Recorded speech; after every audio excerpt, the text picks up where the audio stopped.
여러분, 믿음이 무엇이라고 생각하십니까? 11월이 되면 다니엘 기도회를 저희는 계속 참여를 하고 있습니다. 저희 교회뿐만 아니라 한국의 많은 교회들이 또 해외의 선교지에서 많은 선교사님들이 그리고 해외의 이민교회의 현장에서도 이 다니엘 기도회에 많은 분들이 함께 하고 있습니다. 특별히 이번 다니엘 기도회에 함께 하면서 제 마음속에 계속해서 하나의 단어가 마음속에 계속 자리하는 것들이 있었습니다. 바로 그건 믿음이었습니다. 믿음이 뭘까? 믿음이 뭘까에 대한 질문을 계속 하게 되는 거죠. 사람들은 믿음이 진짜 믿음이 있고 가짜 믿음이 있다고 이야기합니다. 그래서 진짜 믿음이 무엇인가에 대해서 매우 궁금한 거예요. 그래서 다니엘 기도회 중에 책 GPT에다가 물었어요. 성경에 고난을 경험하지 아니하고 하나님의 축복을 누리며 살았던 사람들에 대하여서 나에게 알려달라 하고 책 GPT에게 물었습니다. 그랬더니 책 GPT의 대답은 이러했습니다. 성경에 기록된 인물들 가운데 고난을 경험하지 아니하고 하나님의 축복을 경험한, 하나님의 풍성함의 은혜를 경험한 사람들을 찾는 건 매우 어렵습니다. 그리고 두 인물을 저에게 소개했습니다. 그 첫 번째 인물은 에녹이었고요. 두 번째 인물은 누구였을 것 같으세요? 솔로몬. 솔로몬은 그가 이미 하나님의 축복을 받기 전에 그는 하나님 앞에 왕으로서 나아갈 때에 이미 믿음으로 하나님 앞에 나아감으로 왕이 되어 하나님에게 그는 놀라운 축복, 물론 이후에는 그가 고난이 있었지요. 다 헛되다, 헛되더라, 아무것도 아니더라, 이런 고백을 할 만큼 때로는 고난의 시간이 뒷부분에 있었지만 그가 정작 하나님의 축복을 누리는 그 순간, 고난을 통하여 축복을 누리는 사람이 아니라 그는 믿음으로 하나님 앞에 나아가 이미 하나님의 축복을 누리는 사람이 되었던 거죠. 그러면서 그 다음에 이런 내용들을 글로 소개를 합니다. 성경에 나와 있는 인물들 가운데에 고난이라고 하는 이 부분은 고난이 아니라 그 고난의 자리, 시험의 자리에서 많은 이들은 하나님을 경험하는 축복의 자리였다. 그러니 이 고난은 고난으로 끝이 아니라는 부분을 이야기를 하더라. 그러면서 믿음에 대한 부분을 계속 묵상을 하게 됩니다. 그럼 진짜 믿음이 무엇인가? 히브리서 11장을 열어보았습니다. 진짜 믿음이 무엇일까? 그래서 믿음의 사람들에 대한 이야기가 많이 기록되어져 있는데 그 속에서 믿음, 진짜 믿음이 무엇인가? 그들 속에 찾았던 공통점, 바로 그것은 현실 속에서 하나님을 신뢰하는 사람들이었다는 거예요.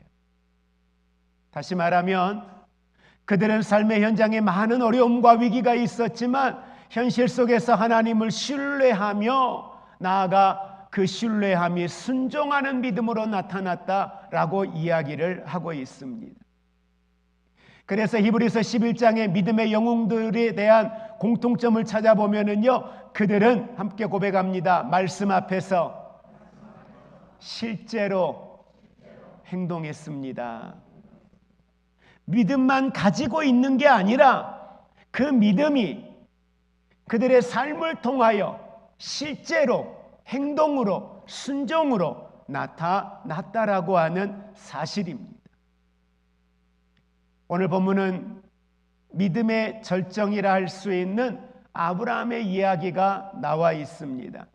성경의 히브리서 11장에 나와 있는 수많은 믿음의 사람들의 믿음의 이야기가 있지만 아마 아브라함만큼 힘든 결단이었을까? 아브라함만큼 힘든 순종이었을까라는 생각이 들 만큼 아브라함에게 그의 믿음의 시험은 상상하기 어려운, 감당하기 어려운 하나님의 명령이었습니다.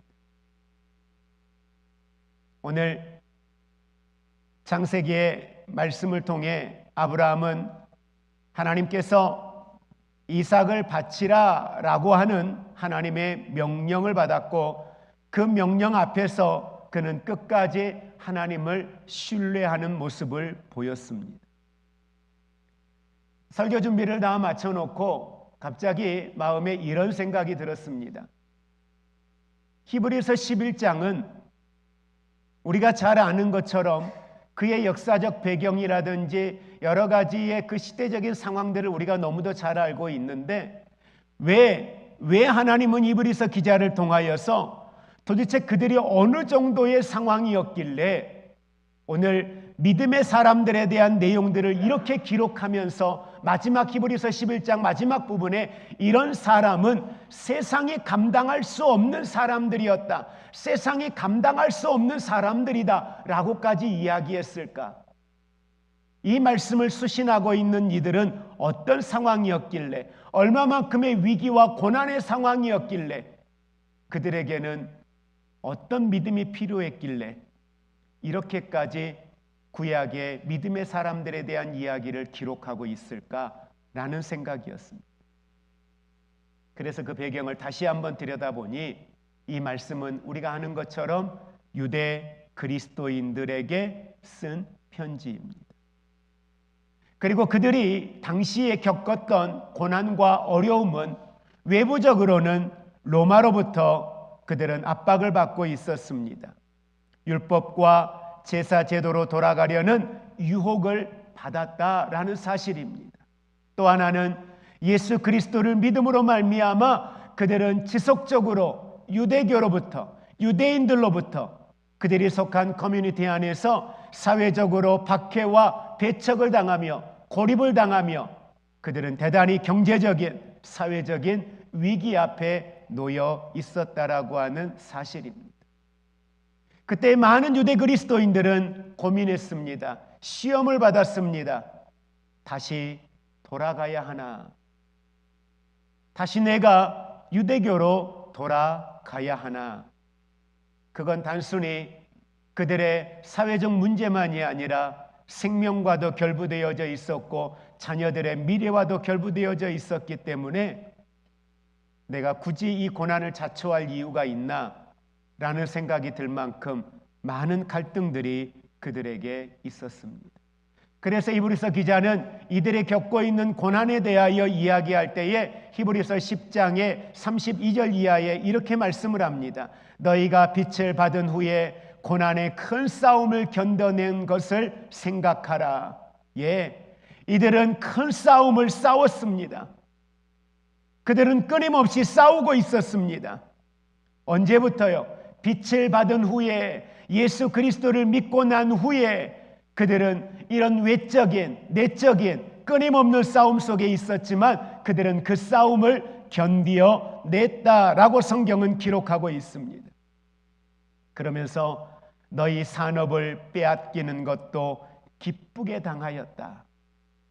그렇습니다. 유대 그리스도인들은 그들이 예수 그리스도를 믿는 것 때문에 당하는 어려움들, 그것 때문에 빼앗기는 그들의 사업들, 그들의 빼앗기는 사회적인 위치들, 많은 것들을 빼앗기고 손해를 보았지만 그럼에도 그들은 어땠어요? 기쁨으로 당하였다. 기쁨으로 그 상황을 감당하였다. 이 상황이 언제였어요? 초대교회 때입니다. 그렇게 감당하였는데 지금 그들의 모습은 그 열심이 식었어요.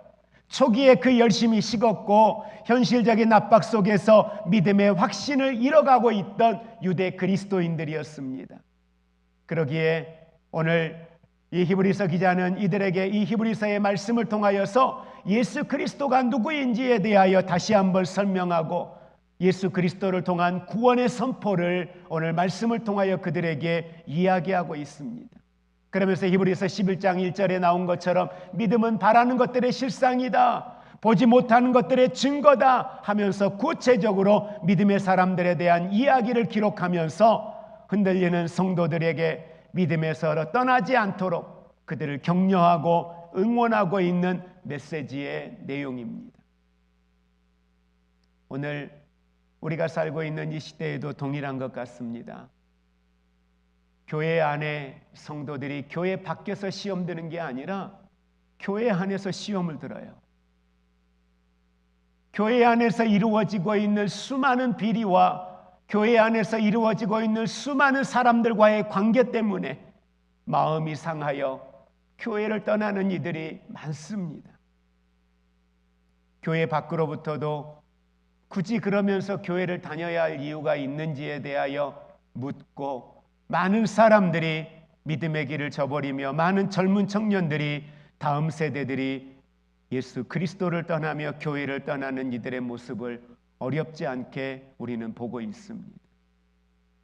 저희 교회 안에도 코로나 때 직장 생활을 하면서 교회를 가면 직장에 출근할 수 없다. 주일날 교회를 가면 우리 회사에서는 더 이상 받아줄 수 없다 하여서 교회를 떠나는 이들도 있었습니다. 여러분, 우리 본문으로 다시 돌아가서 믿음의 절정에 선 아브라함의 모습을 다시 한번 우리 보기 원합니다.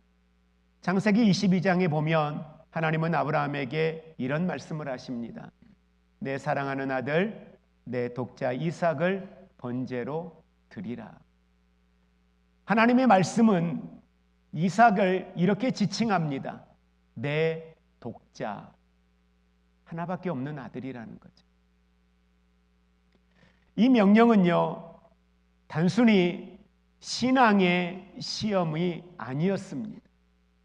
그들의 신앙을 시험하는 것의 단계를 넘어서서 이 명령은 하나님의 약속 자체를 뒤엎는 것이었습니다.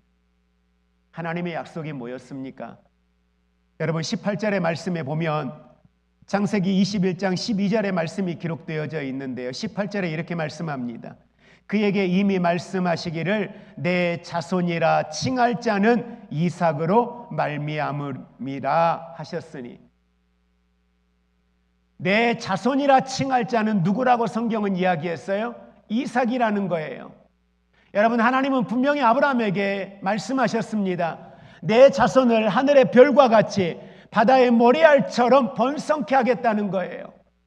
그러니까 하나님이 자녀를 주지 않으시니까 이스마엘을 얻었어요. 근데 이스마엘을 아니라는 거예요. 그리고 하나님은 말씀하십니다. 이삭이 바로 내 씨라고, 이삭이 내 씨라고 분명히 말씀을 하셨습니다. 그런데 그 이삭을 번제로 드리라는 겁니다. 하나님의 약속을 뒤엎는 거죠. 그런데 아브라함은 하나님의 성품을 너무도 잘 알고 있었습니다. 하나님이 어떤 분이신지를 너무도 잘 알고 있었습니다. 오해하지 마십시오. 하나님이 말씀은 이렇게 하셔도 내가 순종하면 하나님은 절대 이삭을 번제로 받지 않으실 거야. 아니요. 아브라함은 하나님이 이삭을 번제로 받을 거라는 확신을 가지고 있었습니다. 그리고 실제 아브라함은 이삭을 번제로 드리기 위하여 모리아산으로 갔고 모든 준비를 마쳤습니다. 머뭇거리지 않았습니다. 아브라함의 행동을 보면 아브라함의 그 믿음은, 하나님을 신뢰하는 그 믿음은 하나님이 말씀만 그렇게 하시고 실제는 그러지 않을 거야, 의심 아니었습니다.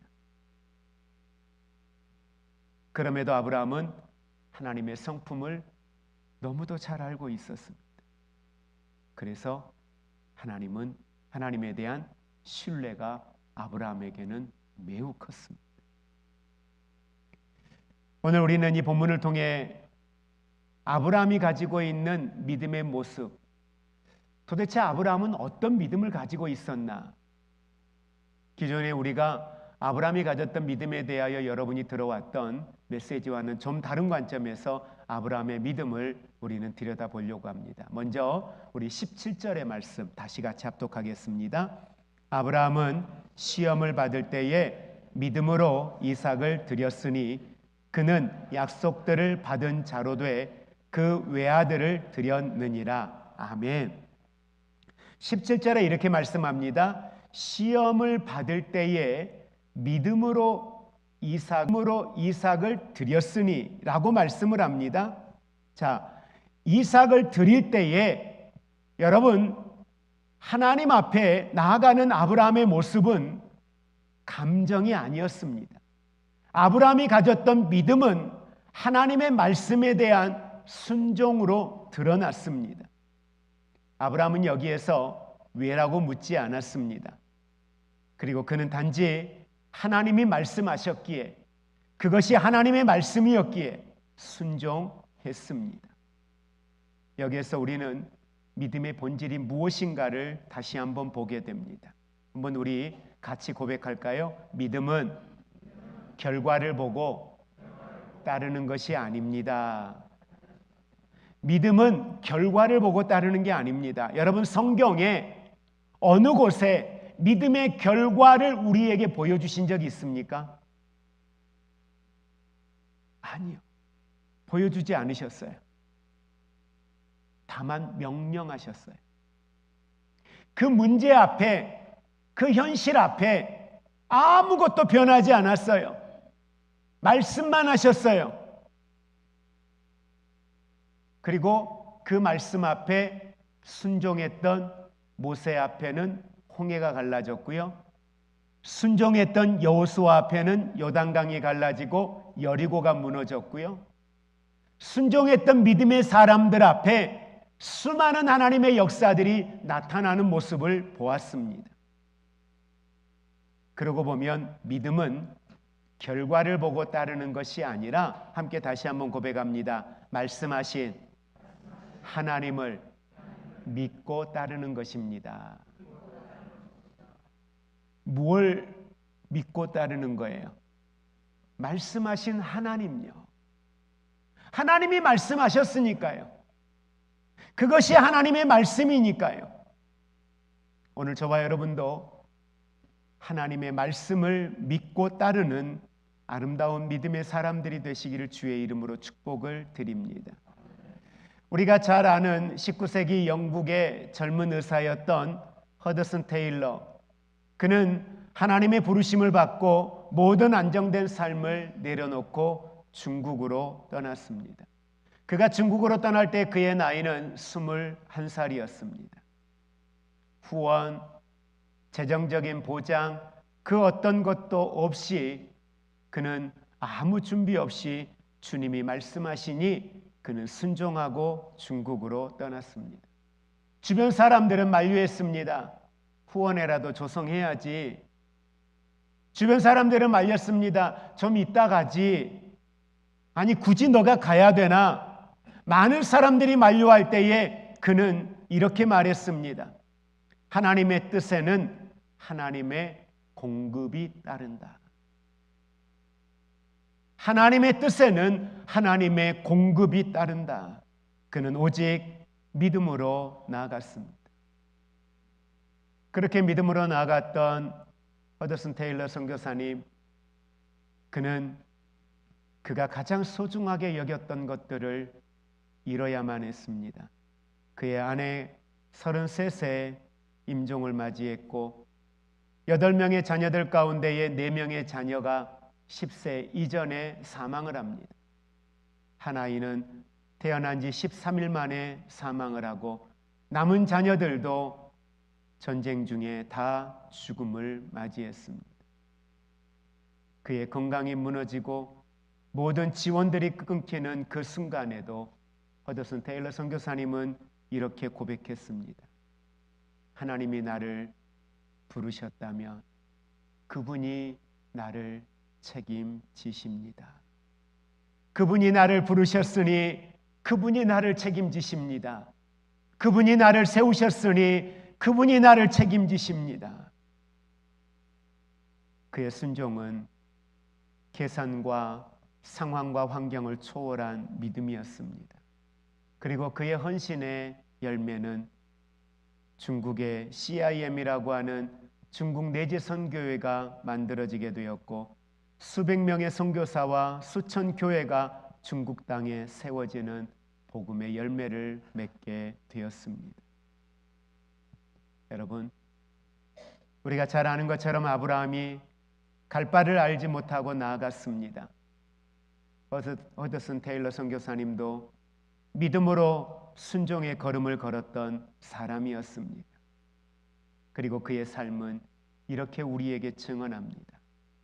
믿음은 모든 것을 이해하지 않아도 하나님을 신뢰할 수 있다는 확신이다. 이해하고 순종하고 이해하고 따르고 이해하고 행동하는 것이 아니라 그것이 하나님의 말씀이니까, 하나님이 내게 주신 음성이니까, 여러분, 그 하나님을 신뢰할 수 있는 확신, 그 믿음을 갖는 우리가 되기를 주의 이름으로 축복을 드립니다. 그리고 성경은 우리에게 매우 중요한 사실을 오늘 17절에 가르쳐주고 있습니다. 다시 한번 17절 합독합니다. 아브라함은 시험을 받을 때에 믿음으로 이삭을 드렸으니 그는 약속들을 받은 자로 돼 그 외아들을 드렸느니라. 아멘. 성경에 우리가 주목할 단어가 하나 있어요. 그는 약속들을 받은 자로 돼. 받은 자로 돼.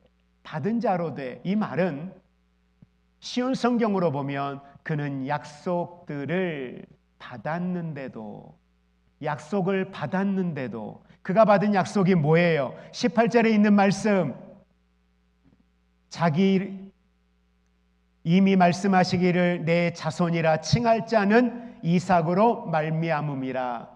자손이 누구라는 거예요? 이삭이라는 거예요. 하나님께 약속을 받았다는 거예요. 받았는데도 불구하고, 약속을 받았으니까 아브라함이 할 일은 뭐예요? 이삭을 지키는 거잖아요. 이삭을 살리는 거잖아요. 하나님 앞에 이렇게 말할 수 있죠. 하나님, 내가 대신 제물이 될게요. 하나님, 이삭이 내 자손의 씨라고 말씀하셨잖아요. 그럼 이삭이 죽는 건 아니잖아요. 이삭이 제물이 되는 건 아니잖아요. 라고 얼마든지 말하고 반론을 제기하고 나아갈 수 있습니다. 그런데 성경은 이렇게 말해요. 받았는데도 불구하고 어떻게 했다? 그 외아들을 드렸다라고 이야기하고 있습니다. 우리는 여기에서 매우 중요한 신앙의 모습, 믿음의 모습을 아브라함에게서 발견하게 되는데요. 바로 그것은 약속 자체보다 약속을 주신 하나님을 더 신뢰했다라고 하는 사실입니다. 우리는 우리의 삶에서 하나님의 약속의 말씀을 붙들고 나아갑니다. 성경은 우리에게 수많은 곳에서 하나님의 약속의 말씀을 주셔요. 세상 끝날까지 주의 증인이 되래요. 세상 끝날까지 주님과 함께 하래요. 주님과 동행하래요. 그러면 그 동행하는 사람들에게 주의 뜻을 이루기 위하여 순종하는 사람에게 성경은 분명히 말씀합니다. 내가 너와 함께 하리라. 내가 너를 도우리라. 내가 너를 굳세게 하리라. 내 의로운 오른손으로 너를 붙들리라 라고 말씀하셔요. 이렇게 주님이 약속하시고 말씀하심에도 불구하고 우리의 삶의 현실에서 주님은 가끔 우리에게 생각지 못한 순종을 요구하시는 모습을 봅니다. 그 순종이 하나님의 약속의 말씀과 충돌되는 것처럼 느껴질 때가 있다는 거예요. 아니, 하나님은 분명히 모세에게 약속한 가나안 땅 약속하셨잖아요. 이스라엘 백성 데리고 나가라고 했잖아요. 그 순종하고 나왔잖아요. 그러면 가야죠. 들어가야죠. 그런데 가야 되는데 수많은 어려움들이 그 앞에 놓여요. 수많은 믿음의 선택을 해야 되는 상황들이 그 앞에 놓여요. 왜요? 가나안을 들어가는 게 중요한 게 아니잖아요. 가나안을 들어가는 건 뭐예요? 목적이 뭐예요? 이유가 뭐예요? 하나님과 함께하는 거예요. 내가 평안하게 살고 속박되었던 노예로 살았던 삶에서 자유한 삶을 사는 것 그 자체가 목적이 아니라는 거예요. 그러면서 그들이 하나님을 떠난다면 애굽이나 가나안이나 그들에게는 죄된 자리요 종된 자리 다르지 않아요.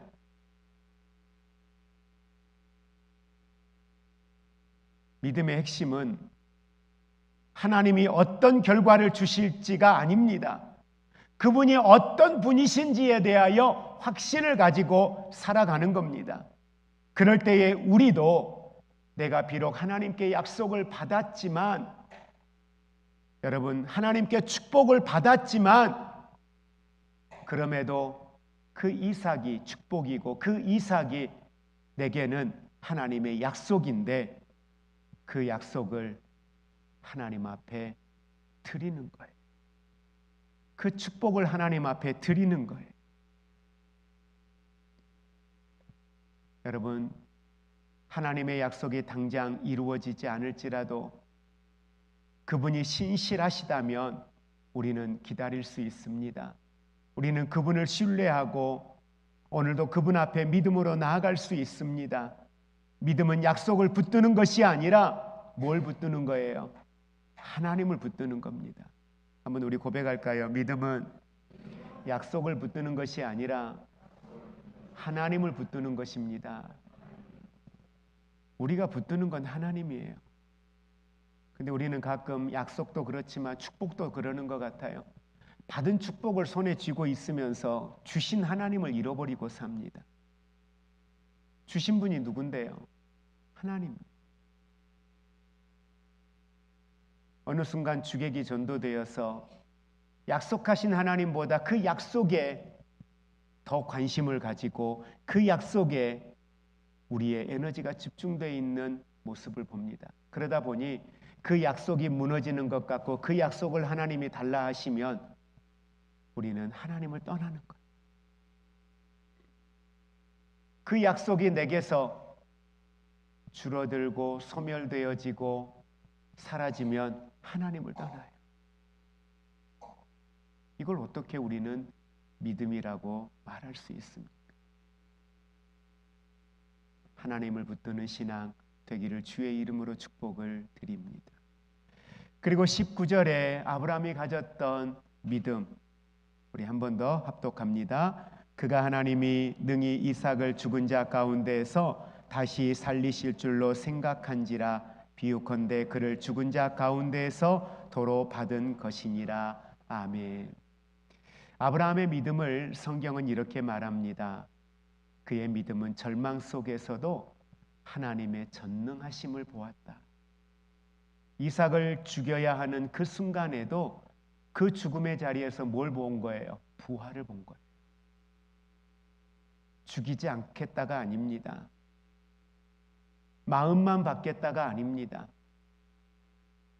이삭을 실제로 드리는 그 순간에도 오늘 아브라함이 보았던 건 뭘 보는 거예요? 그는 전능하신 하나님을 바라보았다는 겁니다. 설령 이삭이 죽는다 해도 하나님은 다시 살리실 수 있다는 믿음을 가졌습니다. 이게 부활신앙입니다. 당시 초대교회에 유대 그리스도인들이 당하는 수많은 고난의 현장에서 이 아브라함의 믿음, 특별히 부활의 믿음을 이야기하면서 우리가 고난을 당하나 담대하라. 주님이 세상을 이겼다. 예수님이 죽음의 사망 권세를 이기셨다. 그리고 부활하시지 않았느냐. 우리에게도 그 부활의 소망이 있음을, 고난과 어려움과 위기와 삶의 문제 속에 뭘 보는 거예요? 우리의 부활을 보는 거예요. 그래서 죽음의 현장에서 뭘 봐요? 부활을 보는 거예요. 죽음의 현장에서 살리실 부활의 영광을 바라보는 거예요. 오늘 우리에게도 우리 앞에 놓인 삶의 문제 속에 살아계신 부활의 주님을 볼 수 있는, 주님의 부활에 참여하는 재림의 축복을 체험하고 누리며 고백할 수 있는 아름다운 믿음이 저와 여러분 안에 있기를 주의 이름으로 축복을 드립니다. 부활 신앙을 갖는데 두려울 게 뭐가 있겠습니까? 그 고난의 자리에서 부활을 보는데, 부활의 영광을 보는데 내가 당하는 고난으로 인하여 내가 죽을지언정 그 죽음이 두렵기나 하겠습니까? 말씀을 정리합니다. 아브라함은 이삭을 드릴 때에 이미 자기 자신을 드리고 있었습니다. 그는 모든 소망을 하나님께 맡겼습니다. 허드슨 테일러 선교사님의 고백처럼 하나님이 부르셨다면 그분이 책임지십니다. 이 믿음이 오늘 저와 여러분의 믿음이 되어지기를 주의 이름으로 축복을 드립니다. 하나님은 여전히 오늘 이 시대 속에서도 아브라함의 믿음을 찾고 계십니다. 오늘 우리가 살아가는 우리의 삶의 현장 속에서도 하나님은 여전히 아브라함에게 내 이삭을 내게 드리라 라고 하신 명령을 우리의 삶의 현장에서도 끊임없이 하고 계십니다. 그럴 때 이삭을 보지 않고 하나님을 볼 수 있는 우리가 되기를 주의 이름으로 축복을 드립니다. 그럴 때 그 명령의 내용을 보지 않고 약속보다 환경보다 형편보다 그 말씀하신 하나님을 바라보고 신뢰하는 믿음으로 부활신앙 가지고 주님 앞에 설 수 있는 우리 모두가 되기를 주의 이름으로 축복을 드립니다. 기도하겠습니다. 이 시간 우리는 기도할 때 하나님, 아브라함처럼 허드슨 테일러 선교사님처럼 보이지 않는 길 앞에서도 주님만 신뢰하게 하여 주옵소서. 약속보다 내 손에 쥐고 있는 것들보다 말씀하신 하나님을 믿게 하시고 신뢰하게 하여 주옵소서. 죽음의 자리에서도 고난의 그 끝자락에서도 부활의 능력을 바라보게 하시어서 내 삶의 이삭을 주님께 드릴 수 있는 영성을 내게 주옵소서. 나의 믿음을 새롭게 하옵소서. 같이 기도하겠습니다.